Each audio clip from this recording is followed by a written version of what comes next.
Welcome to CoBB, Conversations on the Business of Brands with Sudeep Chawla and Sharan Raghavan. Hello everyone, welcome to CoBB. My name is Sudeep. And I'm Sharan. Welcome to another episode. Now Sharan, I am intrigued by the topic for today. Usually people launch innovations to succeed in the market. You picked a topic which said why innovations fail.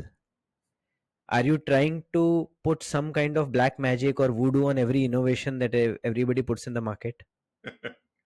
It's a bit of a peeve that was actually triggered by a client interaction. See, just that I've worked a little extensively in innovation in FMCG across countries, companies, categories also. But the system is so flawed, and it's even the simplest of innovations take about 18 to 24 months to launch from conception, which I think is almost ridiculous. Well, it is a long timeline for sure. And I've also seen this from very close quarters. So now, suppose let's go with the timeline. Okay. And let's assume that the timeline allows rigor. The question is, despite all of this rigors, why do innovation fail? That's the whole point, right? Because 90% of innovations still fail because despite the rigor, or so I'll put it within quotes, the rigor that goes into research that happens before an innovation is launched in the market. And it's very common in FMCG, but it's not just for FMCG. I'm sure across categories, across sectors, also the same thing holds true. Correct. But, let's delve deeper. Why does this happen? What do you think? I have two main reasons why this happens.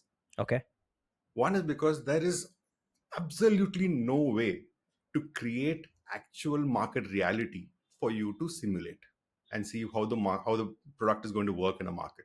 There are different tests, there are bases, there are CUTs, but it just doesn't replicate the in-market experience for the customer. So you can never take that at face value. And the customer is not very articulate. They end up answering what they think we want to hear. So most market research has a higher chance of failure than success, in my opinion. But the other one is that a lot of leaders hide behind research. They use complicated multiple researches and data to hide behind just in case an innovation becomes a failure. So I think these are the two main reasons why innovations fail. Okay. Now, if these are the two reasons, possibly these are the reasons why innovations succeed also. Well, it's interesting because when they succeed, then everybody's scrambling on top of each other to take credit for those successes. But you don't see the same scramble when something fails. I can agree with that. That happens for a successful advertising also. Exactly. Okay, but let's get into some more specifics.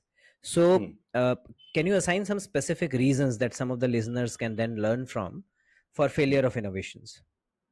All right. The first one I'd say is lack of strategic fitment. So today, making something is so easy, and you always want to do something that is in your control, and you end up making a lot of products.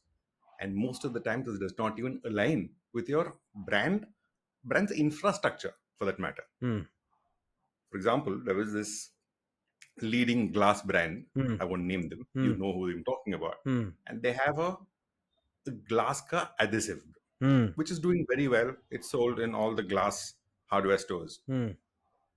They have gone ahead and launched a multi-substrate adhesive and sealant, where they don't have distribution into stores which actually this sells in. What is the point of launching that product? And when they're up against companies like Pidilite, there's no chance they're going to win because the incumbent is so well penetrated in the market. And without penetration, you're not going to gain anything. Eventually, you're going to come back and say the product failed. No, you're right. You're absolutely right. And, so therefore the core point of saying that it's not just about your brand, it is the infrastructure that the company has created, which can be ridden by the innovation to succeed. So if you don't have the right infra for it, you're already setting your innovation up for failure. Absolutely. Yeah. One of the commonest peeves that we had, Sharan, in my time at Cadbury was the fact that usually chocolates are driven by weighted distribution. A big shop will sell maybe 10 times the chocolate of a small shop. But Right. for the confectionery brand that I was handling, numeric distribution was the name of the game. So you have Hmm. to distribute a product to succeed. So our problem used to be that, for a company like Perfetti, when they launched an innovation, within about a month or 2 months, their sales team would take it to about 4 5 lakh stores easily. That number, I'm sure, has crossed 1 million now. But at the same time, we used to struggle there, because bulk of our products like Bonvita, chocolates, etc., were top heavy. And that used to be one of our pet peeves when getting into an innovation. But yeah, I can really understand where you're coming from.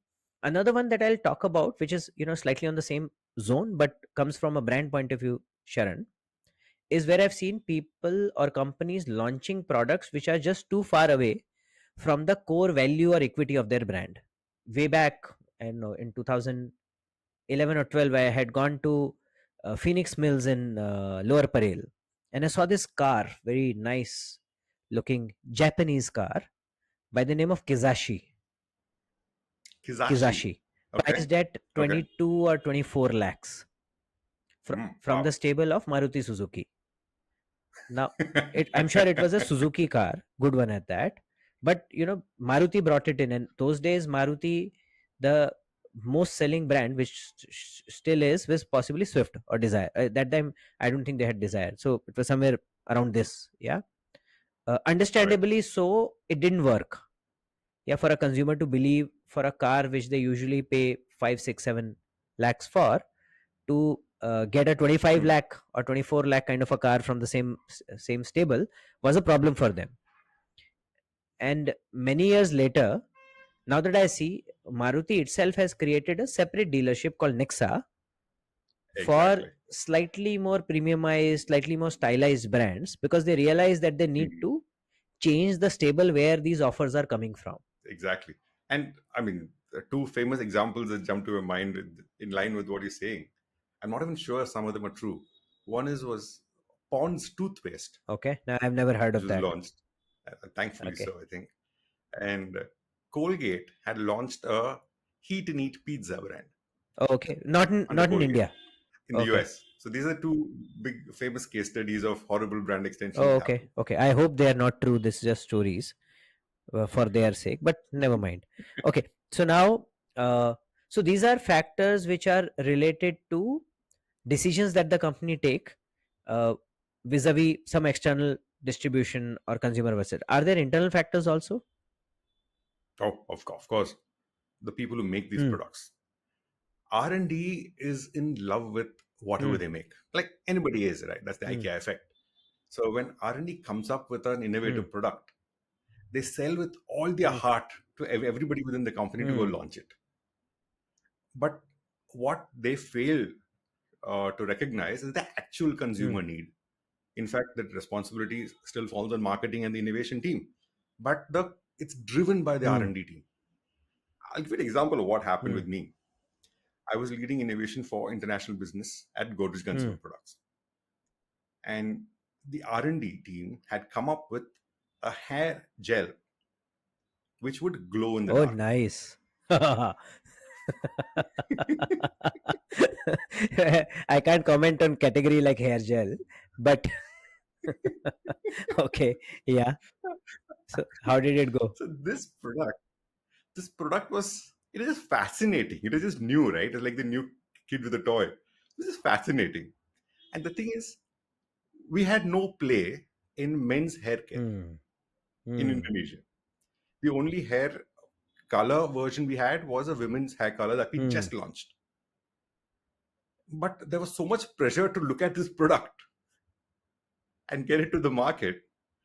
And what happened there was, sometimes we look at, despite poor Hmm. feedback, we are so excited, we're searching for the sparkles and say this is actually the Hmm. truth. We kind of massage the data to say this is Hmm. what we want, this is what the market would react. So obviously, one part of internal is somebody having great conviction in a product despite consumers not really finding a great fit. What else? What else could be some of the other deeper issues? The deeper issue is exactly the opposite of what I just mentioned, that companies misread consumer desires and become over reliant on data without actually talking to customers, especially in fashion oriented categories. You tend to follow trends. For example, Wow had launched the onion Oh, shampoo. nice. Okay.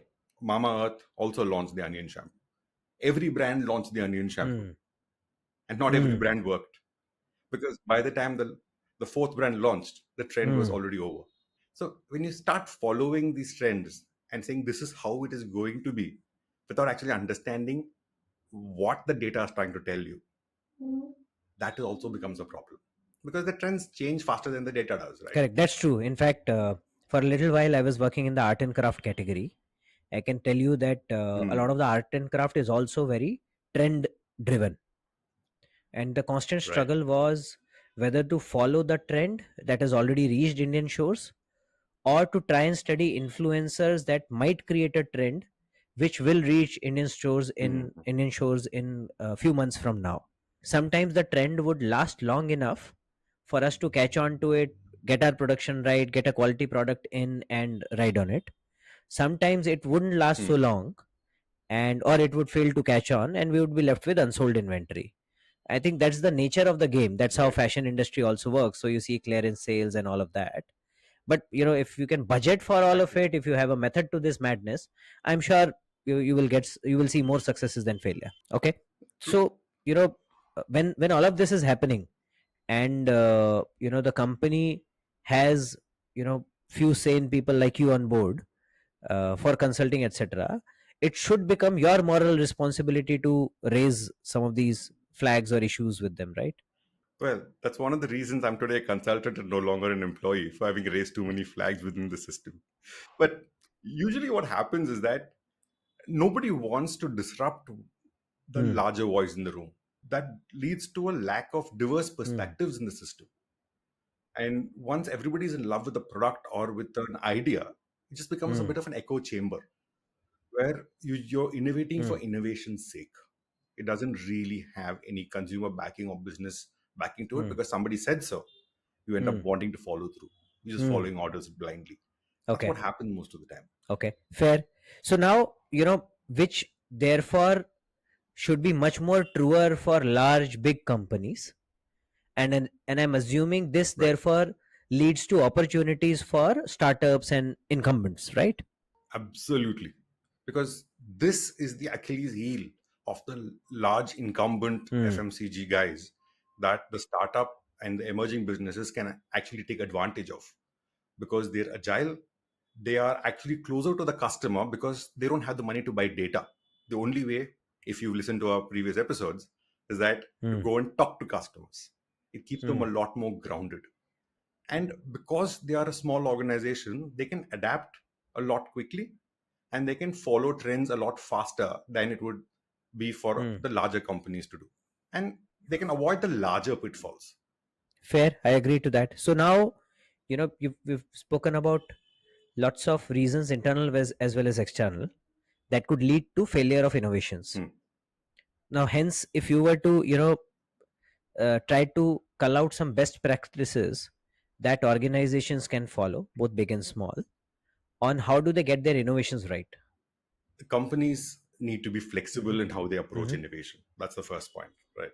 Because the existing process is pretty much dead. There's nothing coming out of it. Your hit rate is so low, and your frequency is so low of how you launch innovation Mm-hmm. from conception to launch. Now, you are anyway taking a risk, because despite all the research you're doing, you still have a 90% fail rate. Mm-hmm. What could be worse than that after investing so much money into research and capex? And you need to understand customers. You need to kind of understand the environment they're buying in, and you need to sell to them as you would in the market. And that's not going to happen in research. And all you need to do is Mm-hmm. to pilot launch. The faster you can pilot launch in a market, in a real market, see how customers are reacting to it, and then scale the brand from there. Basically, every company's innovation should behave like a startup within the system. Start small, scale big. start small, scale big. And that's pretty much the only way to do it. And that's what we're working on, actually, interestingly, at Vitral. We're putting together an innovation model where FMCG businesses can go from ideation to launch within 3 months. How can you do it in 3 months? So what we're doing is we are doing the pilot launch. We are not waiting to get the P&L right. We are projecting the P&L, looking at what volumes it needs to hit, placing it in the right place, in the right markets, right retail environments, and watching what customers do and tweaking it in the market. So all you need, when you just need 3 months to go from ideation to launch. So you're kind of doing a PMF by putting it in the market, and you're not innovating, you're prototyping. Yes. That's pretty much it. Putting the prototype in the market is the only way to know how customers are going to react to it. Data can say all that it wants. Okay, interesting. Very good. So I think what we have spoken about thus far is that, despite all the rigor and concepts that we put, 90% innovations still fail, largely because of some issues which are in the external market that the companies fail to recognize, which is about consumers' believability of your offer, or the company's ability to get the infrastructure right for the innovation to succeed. And then there are internal issues where we get so obsessed by the product, or we get caught up in our own whirlwind to not get the innovation right. Your suggestion therefore is, be very flexible, be very agile, get to the market, test it out in the market rather than trying to simulate, because no amount of research gives you the right amount of data. And so therefore prototype, get it right, and keep getting it better. You will eventually get it right. And last but not the least, I must get paid for this, because if you don't get it right, please reach out to Vitral Innovation. Yes, please do.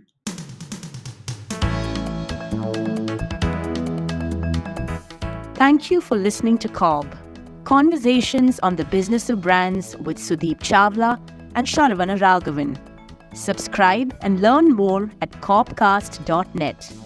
That's CoBBcast.net.